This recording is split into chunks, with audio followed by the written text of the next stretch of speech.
la main à Julienne Nadin et Christelle Didier, donc, qui sont deux experts, deux spécialistes de SAH.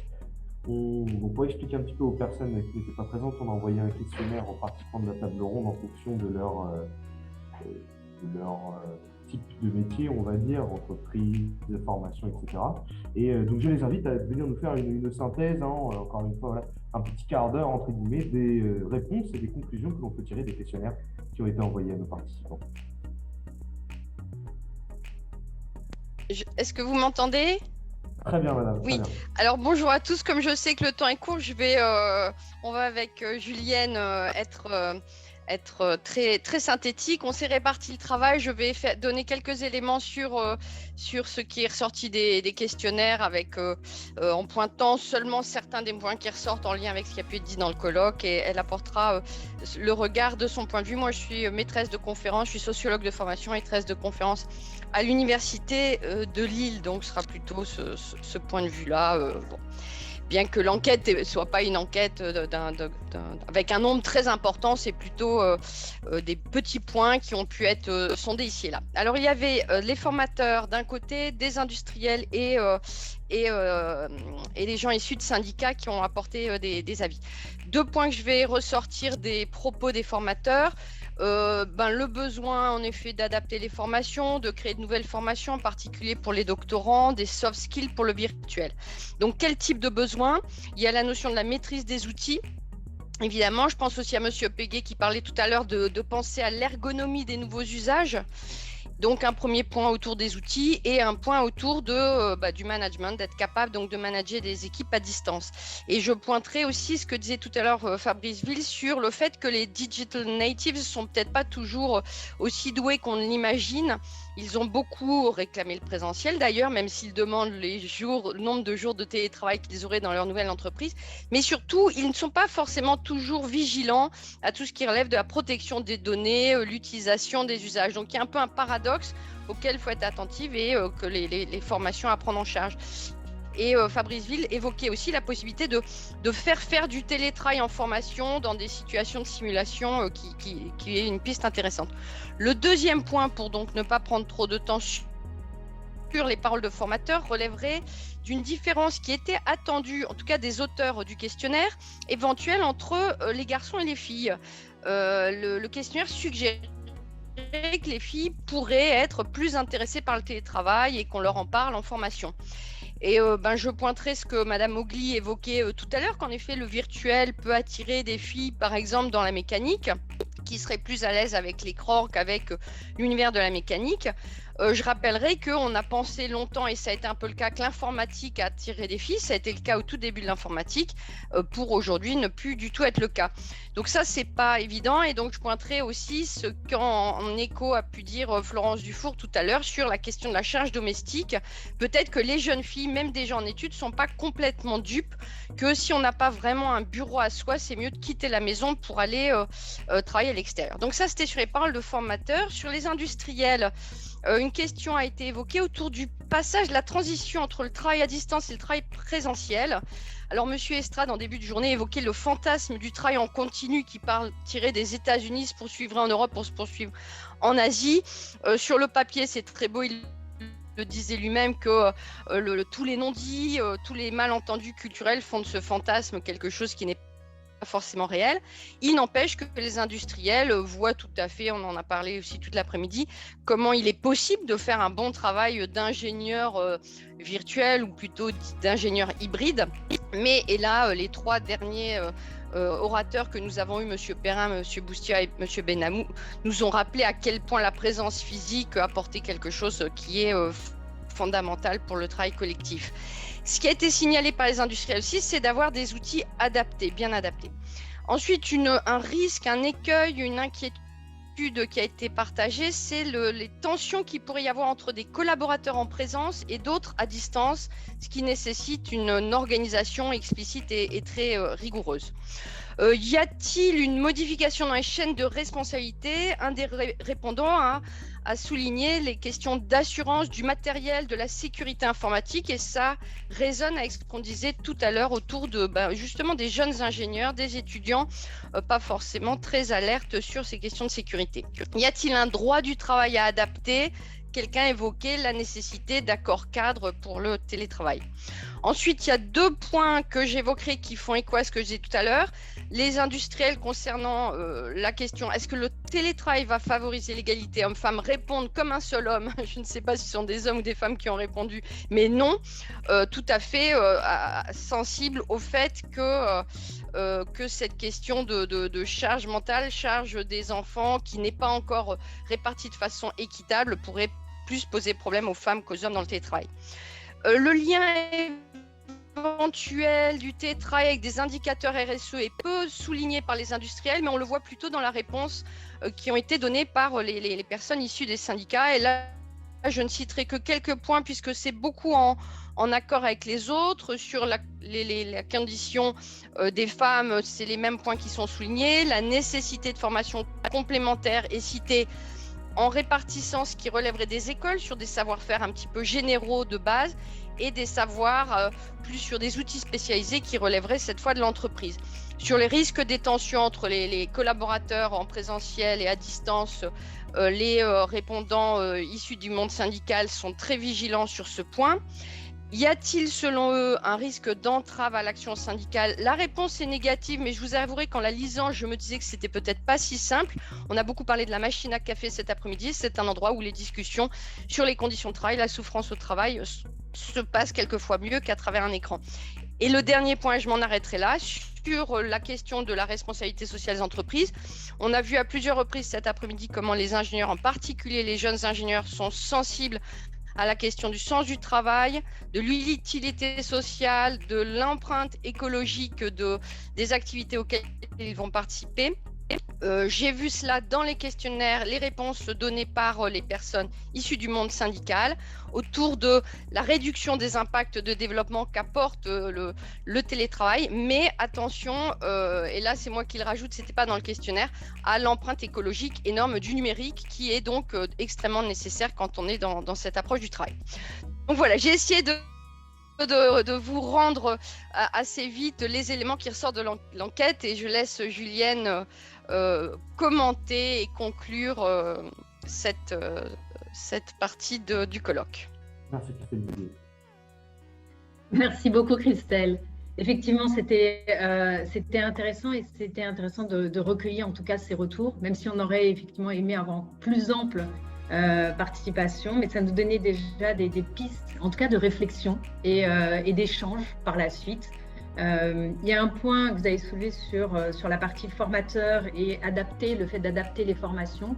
On a vu émerger pendant cette période de pandémie des formations en distanciel, mais qui intégraient l'expérientiel.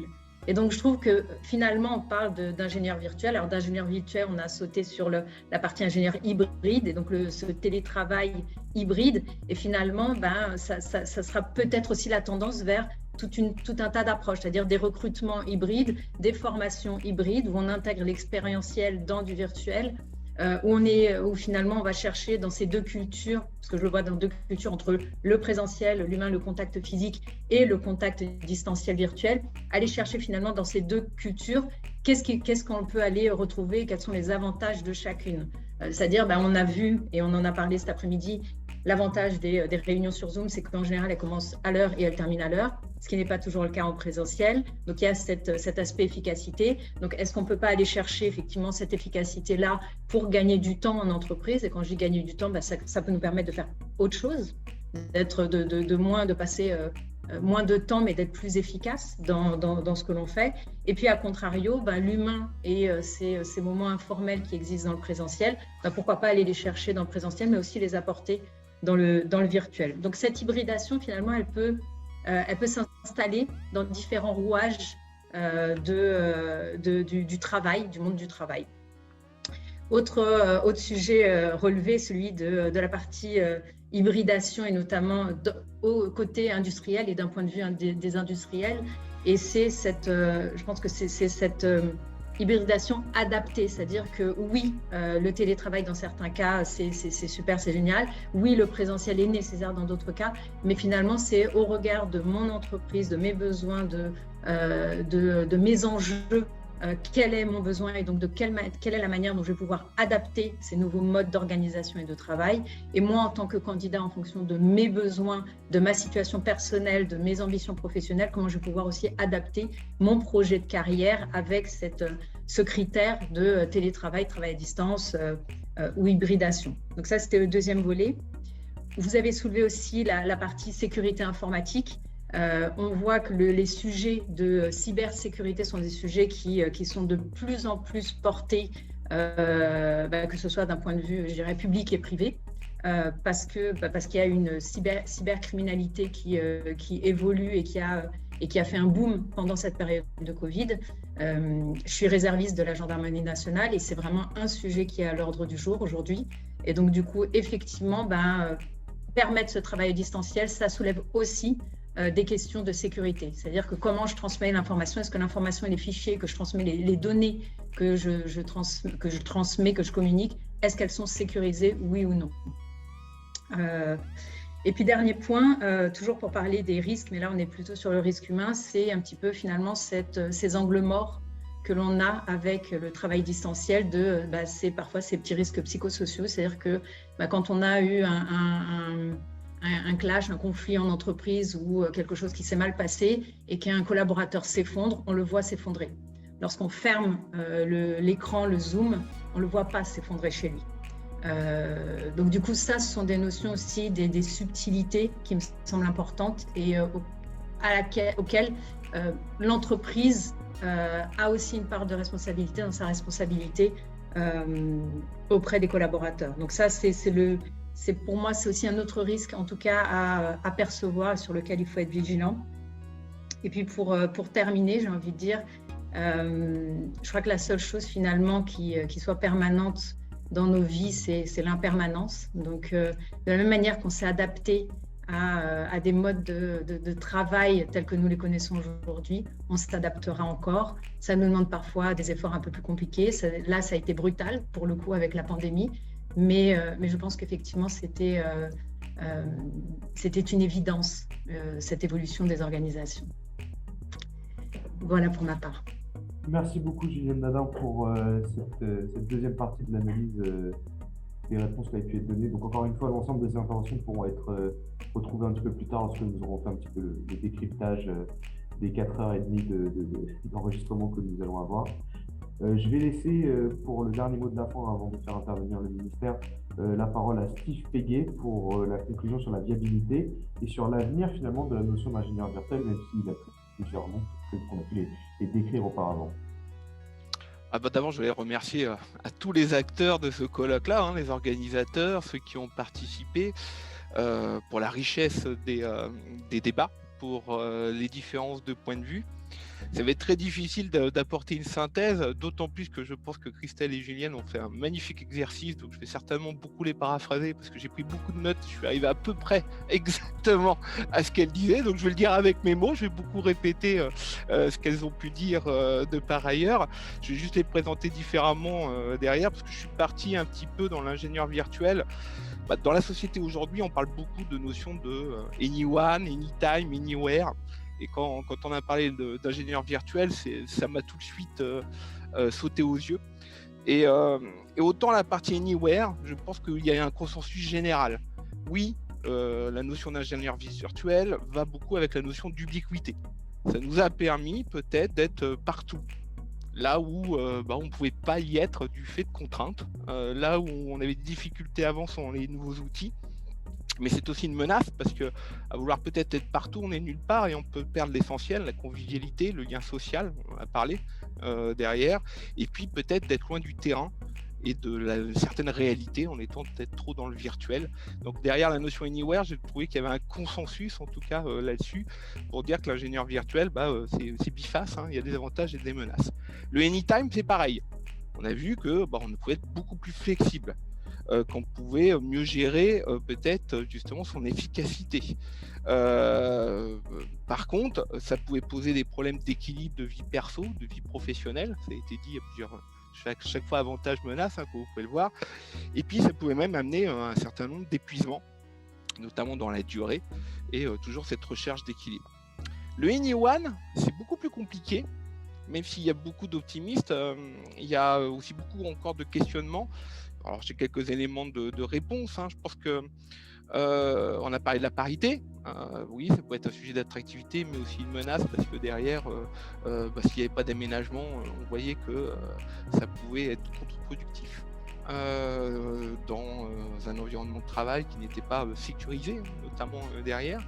Par contre, que quand même tout le monde ressentait, moi c'est comme ça que je l'ai ressenti, comme des gains de productivité. Moi, il y a des journées comme ça où je me suis le sentiment que, être ingénieur virtuel, j'avais le sentiment de gagner en productivité, mais de perdre aussi certaines notions. Et puis derrière, vers la productivité, vu de l'entreprise, ça pouvait rentrer des dangers, hein. On l'a vu, la sécurité, on a vu peut-être l'aspect low cost, hein, parce que qui dit ingénieur virtuel dit justement plus tous ces liens sociaux, dit un ingénieur offshoreisé, externalisé, pour reprendre les termes de Monsieur Perrin derrière. C'est un danger derrière qu'il faut réinventer, ou voir de recherche du mouton à 5 pattes, hein, parce que la personne, justement, avec ses gains de productivité, elle fait tout toute seule. Elle n'a plus un certain nombre de services à disposition dans les fonctions de support, notamment par la proximité qu'elle peut avoir au sein de l'entreprise.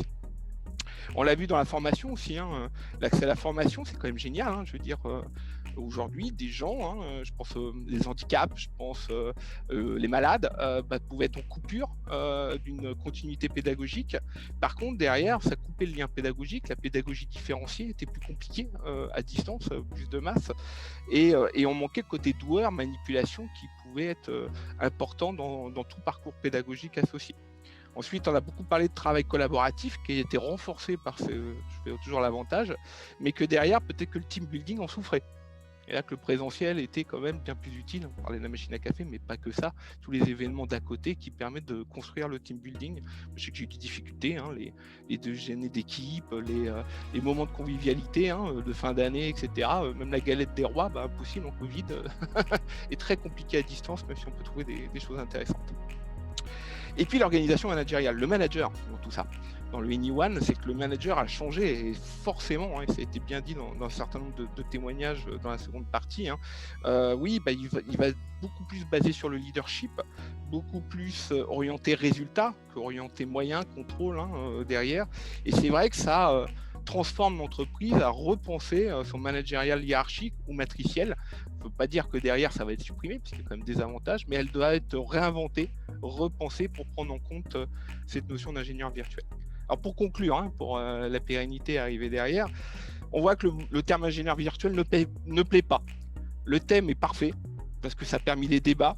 Je pense qu'il y a un consensus, personne n'aime ce terme ingénieur virtuel, voilà, c'est le sentiment que j'ai. Donc je me suis amusé à reprendre votre terme pour le redéfinir sur un aspect télétravail. Derrière, c'est le terme ingénieur hybride qui fait consensus.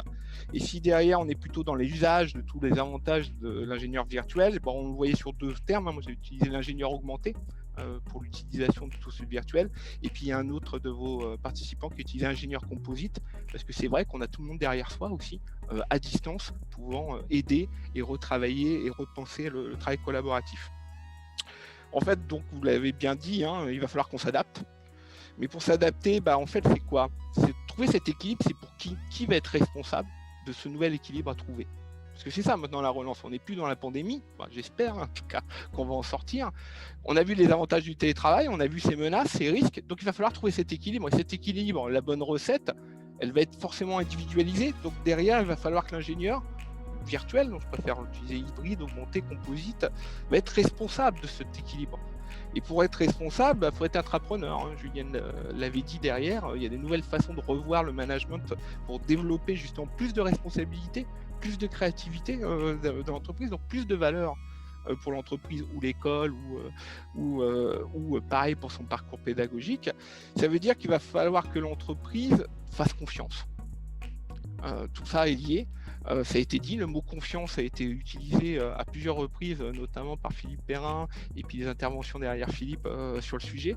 Et ça va être clé, parce que pour avoir des responsables, justement de son temps, de ses méthodes, de ses nouveaux outils, la confiance est nécessaire. Et pour que derrière, l'entreprise, l'école va devoir quand même développer l'esprit d'équipe, être garant de ça, pour éviter les écueils.